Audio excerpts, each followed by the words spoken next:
sœurs. Nous voulons directement passer à la parole du Seigneur après avoir passé le moment de célébration, d'adorer le Seigneur. J'aimerais vous parler sur le pouvoir de l'attitude déterminante. Le pouvoir de l'attitude déterminante. Nous allons lire Josué chapitre 14, verset 10 jusqu'au verset 12. Josué chapitre 14, verset 10 jusqu'au verset 12. Je vais lire la parole du Seigneur. Oui. Maintenant, voici l'Éternel m'a fait vivre. Comme il a dit, il y a 45 ans que l'Éternel parlait ainsi à Moïse, lorsque Israël marchait dans le désert. Et maintenant, voici, je suis âgé aujourd'hui de 85 ans. Je suis encore vigoureux, comme au jour où Moïse m'envoya. J'ai autant de force que j'en avais alors, soit pour combattre, soit pour sortir et pour entrer. Donne-moi donc ce montagne dont l'Éternel a parlé dans ce temps-là. Car tu as appris alors qu'il s'y trouvait des Anakim et qu'il y a des villes grandes et fortifiées. L'Éternel sera peut-être avec moi et je les chasserai comme l'Éternel a dit. Amen. Alléluia. Vous savez, le moment dont nous sommes en train de passer, c'est un moment grand et glorieux dans la dimension spirituelle. Et ceux qui sont prophétiques, ils comprennent bien que ce moment ici, pendant que le monde est en train de pleurer, de trembler, pendant que l'homme ne sait plus quoi faire, pendant qu'il y a tant d'interrogations dans l'esprit de l'homme, mais ce moment ici, pour nous l'Église, pour nous le peuple de Dieu, c'est un moment grand et glorieux. Alléluia. Parce que dans le trône de Dieu, il y a les anges qui adorent Dieu, qui célèbrent Dieu et qui disent Saint, Saint, l'Éternel est Dieu. Alléluia. Donc dans la dimension spirituelle, dans le trône de Dieu, il y a une autre ambiance. Alléluia. Alléluia. Et nous sur la terre, nous devons être prophétiques, de se connecter dans cette dimension d'adoration. Et nous aussi, nous devons célébrer Dieu, dire que Seigneur, ce moment pour nous l'Église, c'est un moment grand et glorieux. Alléluia. Vous savez, ici, il y a quelque chose de très fort que Josué est en train de dire. Il dit, maintenant, voici l'Éternel m'a fait vivre. Voici maintenant, l'Éternel m'a fait vivre. Donc, Josué, il reconnaît que si je suis vivant, ce n'est pas par moi-même. C'est par la main puissante de l'Éternel que l'Éternel a permis que je sois vivant. Alléluia. L'Éternel m'a fait vivre. Alléluia. Or, Josué, il parlait de ces choses. Il n'était plus dans le désert. Alléluia. Il était maintenant dans la terre promise. Il avait déjà possédé son héritage en Dieu. Alléluia. C'est dans le futur que Josué déclarait ces paroles. Amen. Mais sa vision des choses était dans l'état initial lorsque Dieu avait commencé le voyage avec eux. Alléluia. Donc, Josué reconnaît, traverser le désert, ce n'était pas facile. Il y avait le combat, il y avait les épreuves, il y avait des pandémies, il y avait des tentations, il y avait tant de choses. Parce que n'oubliez pas, dans le voyage du peuple Israël, il n'y avait pas seulement des pandémies, mais il y avait de la tentation. Regardez, une fois les enfants d'Israël, ils ont construit les veaux d'or. qui était le symbole de la séduction. Et plusieurs personnes étaient séduites parce que le veau d'or représente le système économique du monde, représente le système religieux, représente le système politique. Et à l'époque, beaucoup des enfants d'Israël étaient séduits par le veau d'or. Alléluia. Mais Josué, lui, il était déterminé. Il avait une attitude différente par rapport à la réalité du monde. Alléluia. Et durant ces voyages-là, beaucoup de gens étaient morts. Beaucoup de gens étaient tombés dans le péché. Mais Josué dit, l'Éternel m'a fait vivre. Alléluia. L'Éternel m'a fait vivre.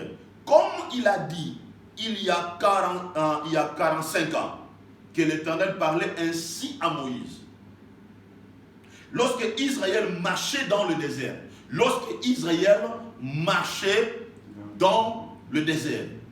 Alléluia.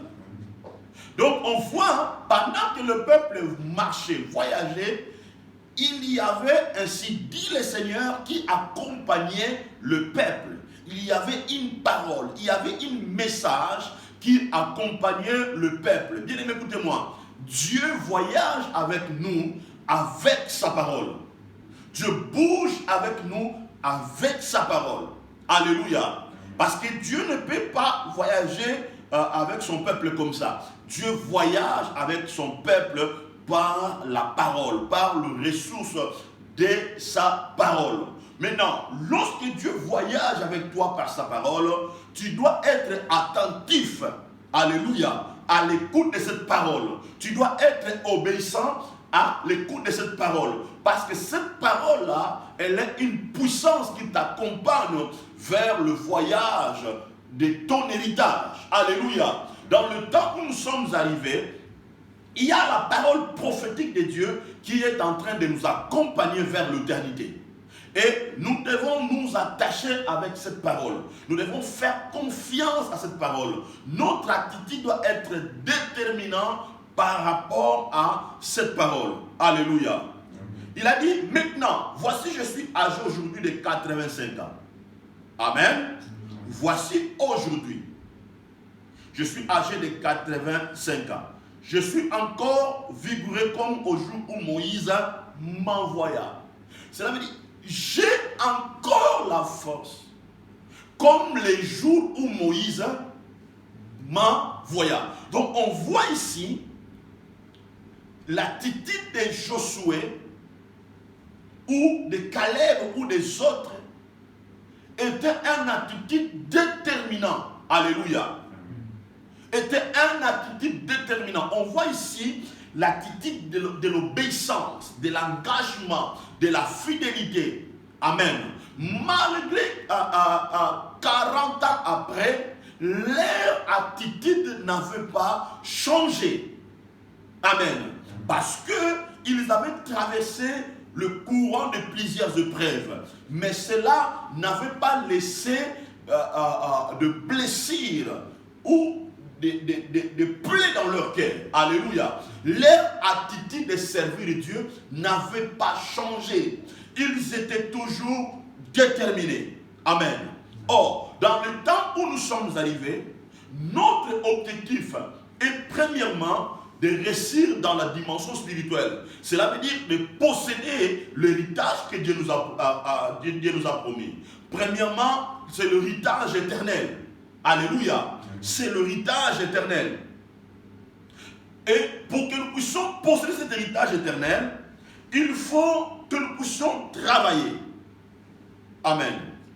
Il faut que nous puissions travailler. Parce que chaque réussite dans la dimension spirituelle ou matérielle cache des grandes difficultés, cache des grandes tentations, cache des grandes épreuves. Alléluia. Alléluia.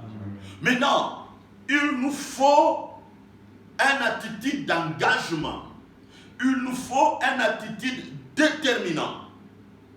Quelles que soient les difficultés, quelles que soient les épreuves, mais nous devons plus nous connecter à la parole de Dieu. Nous devons faire confiance à Dieu. Nous ne devons pas permettre que la réalité du monde, que le système du monde puisse nous changer ou nous définir.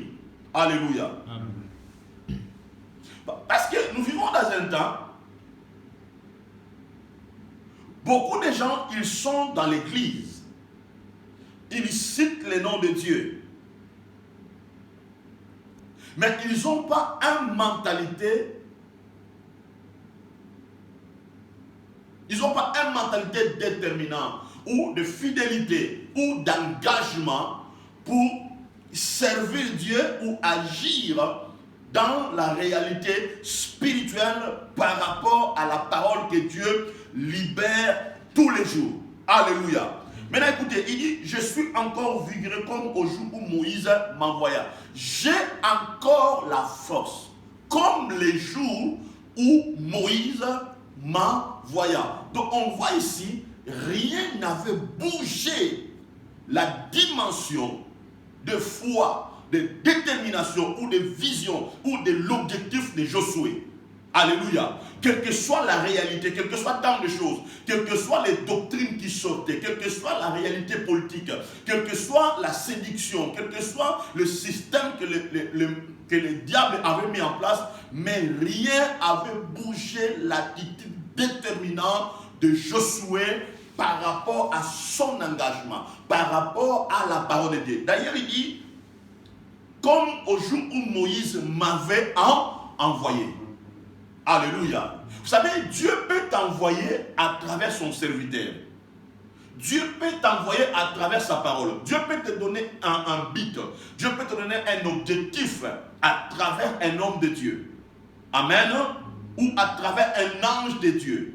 Maintenant, lorsque Dieu t'envoie, tu dois croire que dans cet appel-là, ou dans cette recommandation-là, il y a une puissance. Maintenant, vous avez un engagement, vous avez la responsabilité d'accomplir la mission que Dieu vous a donnée à travers la recommandation que Dieu vous a donnée. Alléluia. Donc, vous devez engager, vous ne devez pas changer votre attitude. Alléluia. Vous savez, parce que notre récompense sera grande par rapport à notre fidélité, par rapport à notre obéissance, amen, à la mission que Dieu nous a donnée. Alléluia. Vous savez, dans le temps où nous sommes arrivés, notre attitude ne doit plus comme hier. Au niveau de l'esprit, au niveau de notre mentalité, il faut que beaucoup de choses changent. Alléluia. Il faut que beaucoup de choses changent. Nous allons sortir de cette situation. Mais il faut qu'au niveau de l'esprit, notre mentalité change. Nous devons activer une nouvelle énergie spirituelle dans notre vie. Nous devons créer un esprit d'engagement dans notre manière de servir Dieu. On ne doit plus permettre que quelque chose vienne encore bouger nos structures intérieures. Alléluia. Nous devons être focalisés, nous devons être déterminés. On ne doit plus permettre que l'ego ou l'orgueil puisse définir notre vie. Alléluia. Notre manière de servir, notre manière de prier, notre manière de donner nos offrandes, de donner nos dîmes, notre manière de servir Dieu doit complètement changer. Vous comprenez? On ne doit plus fonctionner comme hier, on ne doit plus penser comme tout le monde. Il faut que l'attitude change. Même dans nos relations, dans le mariage, dans notre relation comme homme et femme, dans nos relations familiales, même dans nos relations fraternelles, il faut que beaucoup de choses changent. Alléluia. On ne doit plus permettre que la jalousie, les œuvres mortelles viennent encore polluer nos cœurs. Alléluia. Nous devons être déterminés. Nous devons être objectifs de se dire que moi je voyage, moi je bouge pour posséder mon héritage en Dieu. Alléluia. Amen. Maintenant, Josué, il avait gardé sa force pour servir Dieu. Il avait gardé sa force pour servir Dieu. Alléluia. Dans le temps où nous sommes arrivés, bien-aimés, tu dois garder ta force. Amen. Josué, il avait à quel âge? 85 ans. Amen. 85 ans. Or souvent, nous, quand on est jeune, on voit parfois un homme de 85 ans, il est fatigué, tout ça. Mais dans l'esprit de Josué, c'était pas comme ça. Il se voyait jeune dans la dimension spirituelle. Il voyait encore, il a encore de l'énergie pour servir Dieu. Alléluia. Donc il avait gardé son énergie pour Dieu. Il avait économisé son énergie pour Dieu. Et ce sont des réalités que Dieu fait pour nous. Ce sont des choses que Dieu nous demande. Amen. Vous savez, pour avancer dans la vie, vous devez d'abord vous poser des questions. Qu'est-ce que je dois faire pour avancer? Amen. Qu'est-ce que je dois faire pour avancer? Écoutez bien aimés. Dans ce temps ici, il y a beaucoup de gens qui pleurent, qui ont la peur, des angoisses.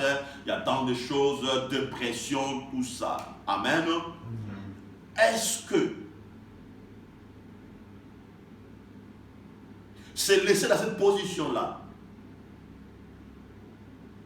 Et la solution, c'est laisser dans la régression spirituelle. Et la solution, bien aimé, quand on se laisse dans cet état-là, tu te détruis toi-même dans la dimension physique et dans la dimension spirituelle. Alléluia. Pour s'en sortir dans cette situation, tu dois chercher une nouvelle énergie spirituelle pour sortir victorieux et pour aller atteindre l'objectif final. Alléluia. Alléluia. Dans ce temps où nous sommes de vivre, il y a des promesses prophétiques que Dieu nous a données. Il y a tant de promesses que Dieu nous a données. Or, les promesses de Dieu est comme un miroir qui nous aide à voir ce que nous allons devenir demain. Amen. Donc, c'est dans les promesses prophétiques, c'est dans le signe prophétique qu'on doit se regarder. Amen. Ou nous allons regarder cela comme un miroir pour voir ce que nous allons devenir demain. Josué, Caleb et les autres, ils se regardaient dans la parole de Dieu, dans les promesses de Dieu, ce qu'ils seront demain. Et voilà pourquoi ils ont possédé la terre promise. Amen. Si tu ne regardes pas dans la parole de Dieu, pour voir ce que tu allais devenir demain, bien aimé, tu vas abandonner. Ou tu vas mourir dans le désert. Il est temps aujourd'hui, nous puissions regarder dans la parole de Dieu, regarder dans le signe prophétique de Dieu. Et engager un esprit d'obéissance, un esprit de fidélité. Amen. Parce que tu sais que dans l'accomplissement de toutes ces choses-là, moi je poursuis quelque chose. Amen. Dieu m'a préparé un héritage, afin que demain, dans son royaume, je sois éclairé. Alléluia. Amen. Et ce sont deux mentalités que nous devons construire maintenant. Alléluia. Amen. Ce sont des mentalités que nous devons construire maintenant. Et tant qu'un enfant de Dieu, est-ce que tu te poses maintenant des questions? Dans cette réalité que nous sommes en train de vivre aujourd'hui, même la manière de diriger nos économies doit changer. Même lorsque Dieu te bénit, tu dois avoir la sagesse, comment tu peux gérer ces richesses-là dans la parole de Dieu. Parce que si tu ne sais pas gérer tes richesses dans la parole de Dieu, bien aimé, un jour, tu taperas à côté. Amen. Tu ne posséderas pas l'héritage que Dieu t'a promis. Amen. Même dans la richesse, même dans l'accomplissement de choses que Dieu va nous donner, nous devons construire une autre mentalité de l'humilité. Alléluia. Je peux me retrouver avec des millions. Mais et que ces millions-là doivent glorifier Dieu. Ne doit pas être un signe d'orgueil pour moi. Mais ça doit être un sujet de l'humilité. Et que toutes ces richesses-là doivent participer à la gloire de Dieu. Amen. Donc nos attitudes aujourd'hui doivent complètement changer. Parce que cette réalité a prouvé. Tu peux être riche. Amen. Mais tout est vanité de vanité. Vous comprenez?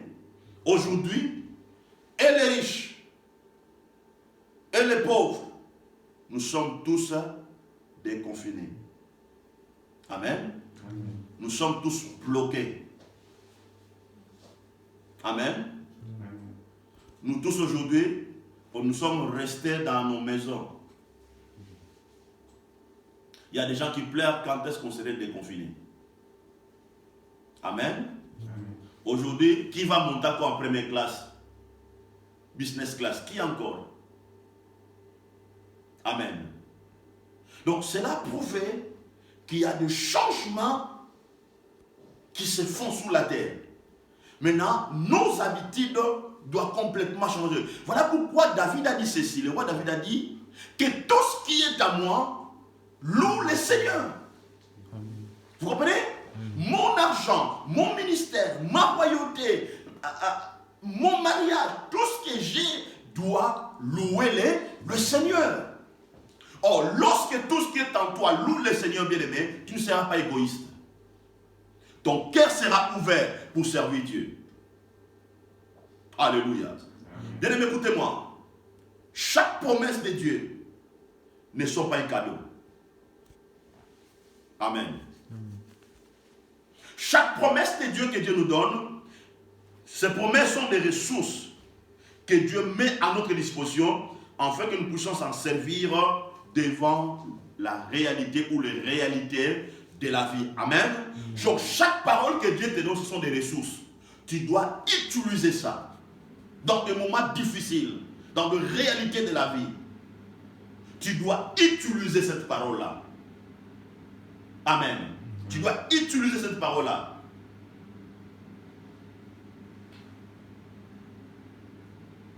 Amen. Vous savez, l'héritage éternel est pour les gens qui travaillent pour Dieu, et pour les gens qui obéissent à sa parole, et pour les gens qui se soumettent à l'autorité de la parole de Dieu. Amen. Josué dit, je suis encore vigoureux comme au jour où Moïse m'envoya. J'ai autant de force que j'en avais alors. Amen. J'ai autant de force. Vous comprenez? Donc, à 85 ans, il a dynamisé encore sa force. Amen. Plus que lorsqu'il était à l'âge de 45 ans. Vous comprenez? Il a dynamisé encore. Il était dans son héritage. Donc, il a encore dynamisé, renforcé encore sa force lorsqu'il avait encore 45 ans. Alléluia. Donc aujourd'hui, notre détermination, notre amour doit être plus que le jour où nous avons reçu notre Seigneur Jésus-Christ. Vous savez, le jour où moi j'avais reçu Jésus-Christ comme Seigneur Sauveur, il y avait bien aimé, il y avait grande joie dans mon cœur. Vous comprenez? Il y avait la joie dans mon cœur. Je veillais sur tout. Vous comprenez? Donc, je regardais le péché loin. Donc, cet amour-là d'engagement, tout ça, je veillais, fidèle aux dîmes, fidèle aux offrandes, fidèle à l'église. Amen. Amen. Vous comprenez? Amen. Maintenant, Josué avait cette attitude. Maintenant, le voyage de Josué n'a pas permis à Josué de perdre ces attitudes déterminantes. Amen. Amen. Donc encore, il a renforcé encore sa manière de servir Dieu, comme le jour où il avait reçu Dieu comme Seigneur et Sauveur en quittant l'Égypte. Vous comprenez? Et ce sont des dimensions que Dieu nous demande dans les temps où nous sommes arrivés. Notre passion, notre amour pour Dieu doit être plus que le jour où on avait reçu notre Seigneur Jésus comme Seigneur et Sauveur. Alléluia. Parce que pendant qu'on voyage avec Dieu, il y a tant de réalités qui arrivent. Il y a tant de situations qui arrivent. Ces réalités-là, parfois, et ça refroidit la foi, ça crée tout ça. Mais toutes les réalités que Josué, Caleb, Hur et les autres ont connues n'avaient pas refroidi la foi de Caleb, Josué et les autres. Vous comprenez? Ils ont dit non, nous on va abandonner de prier parce que Aaron a fait ça. Parce que c'est Aaron c'est lui qui s'était laissé influencer pour construire le veau d'or. Vous comprenez? Mais il n'a pas dit que vous aussi. D'ailleurs, Aaron c'est le frère de Moïse. Vous comprenez? Il n'a pas dit ça. Ils n'ont pas regardé toutes ces réalités-là. Amen. Amen. Donc ils n'ont pas se laisser, ça va, tel pasteur là, il a suivi telle bague, il est comme ça, il est dans les francs-maçons, il est comme ça. Non, non, non. Alléluia. Amen. D'ailleurs aujourd'hui, quel est ce pasteur qui a déjà fait pire que Aaron en se laissant construire le veau d'or? Vous comprenez? Mais Josué, Caleb et les autres, ils ont passé par cette situation-là. Mais ils ont gardé leur foi intacte. Ils ont gardé leur énergie pour servir Dieu. Amen. J'ai autant de force. Cette force-là, on en a besoin aujourd'hui. Nous devons demander au Saint-Esprit de nous donner cette force. Et voilà ce qu'il dit. Soit pour combattre, soit pour combattre. Mettez un homme de 40 ans et 80 ans. Est-ce qu'un homme de 85 ans peut taper un homme de 40 ans? Amen. Amen. Mais Josué dit, moi j'ai encore de la force. Cela veut dire, Josué, il dit au Satan, tu te trompes. Tu me regardes dans la dimension physique. Amen. Tu penses me taper, me mettre KO. Mais dans la dimension spirituelle, j'ai la force comme un homme de 40 ans. Il y a une autre dimension à moi. Donc tu peux me combattre, je te mettrai KO. Donc j'ai encore la force de la foi. Je combats encore le beau combat dans la foi. Rien ne peut me mettre KO. On sait bien que quand quelqu'un s'en va déjà à 85 ans, il s'en va à la fin de sa vie. Mais il y avait l'espoir, il y avait l'assurance. Ils avaient cette mentalité qui dit, nous allons mourir comme des héros. Malgré qu'on a déjà possédé l'héritage, malgré Dieu nous a élevés, malgré qu'on a tout, mais je vais mourir comme un champion. Pour combattre. Donc nous sommes arrivés dans un moment où nous devons faire le bon combat de la foi. Nous devons engager notre foi. Même si les choses sont au bord du chaos, bien aimé, tu dois engager les combats. Alléluia. Amen. Tu dois arracher les choses. Même si les choses sont au bord de déchirement, ne permets pas ça. Engagez les combats. Les combats de la foi. Avoir une attitude déterminante. Ne te laisse pas corrompre. Tu dois avancer. Alléluia. Amen. Ne te laisse pas qu'un peu de bénédiction puisse changer ton attitude. Mais soyez déterminés. Tes poches peuvent être remplies. Dieu peut te donner de belles voitures. Mais cela glorifie le Seigneur. Cela ne change pas ton attitude. Alléluia. Et ce sont des choses que Dieu nous demande maintenant. Il dit, soit pour combattre, soit pour sortir et entrer. Soit pour sortir et entrer. Alléluia. J'ai encore la force pour me battre contre celui qui se mettra sur le chemin de ma destinée. Écoutez, la manière dont vous examinez les choses sera la clé de votre réussite spirituelle et matérielle. La manière dont vous examinez les choses. On voit ici Josué, Caleb et les autres, ils examinaient maintenant les choses. Donc, cela veut dire, 45 ans, 40 ans après, ils ont commencé à examiner les choses. Alléluia.